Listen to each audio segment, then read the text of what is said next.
मित्रांनो, 2025 संपत आलंय.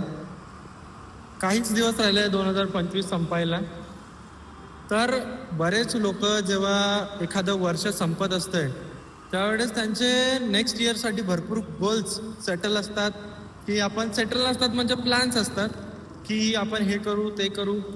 आपल्याला 2026 आता जे येणार आहे त्याच्यात हे करायचं आहे. पण मित्रांनो, माझे 2025 कुठल्याच गोष्टी प्लॅन नव्हत्या की मी काय करेल काय नाही करेल. पण माझी 2024 लाईफ एवढी काय म्हणतात त्याला विस्कळलेली होती ना, भरपूर जास्त. पण 2025 माझा काही प्लॅन नव्हता आणि मी कधी असं म्हणजे विचार पण नसेल केला की त्या गोष्टी सर्व होऊन जातील. आणि मित्रांनो, 2025 माझ्या लाईफमध्ये असा काही चेंज आणला ना की माझ्या ज्या पण गोष्टी सर्व बिखरलेल्या होत्या, विस्कटलेल्या होत्या, त्या सर्व गोष्टी हळूहळू नीट झाल्या. आता 26 फक्त थोड्याच गोष्टी राहिल्यात.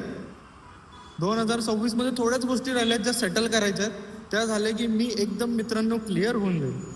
तर हाच एक फक्त की जीवनात जर का काही जरी वाईट होत असलं तर ते परमनंट नाही आहे. या गोष्टीची तयारी ठेवली ना तर हळूहळू सगळ्या गोष्टी सेटल होत जातात. आता हे काही नवीन नाही आहे. काही लोक जे असतील त्या लोकांना माहिती असेल, काही लोक सेम ह्याच गोष्टी फॉलो करत असतील की ठीक आहे, अडचणी हा परमनंट नाही आहे, टेम्पररी आहे, हेही दिवस निघून जातील. जे लोक ह्या गोष्टी फॉलो करत असतील त्यांना तर नक्कीच माहिती आहे. तर चला मित्रांनो, 2026 येणार आहे. आता तुमचे काय प्लॅन्स आहेत ते बघू. माझे पण काही प्लॅन्स आहेत. आतापर्यंत मी नव्हतो करत प्लॅन्स, पण आता माझे काही प्लॅन्स आहेत जे की झाले पाहिजे सेटल, मला असं वाटतंय.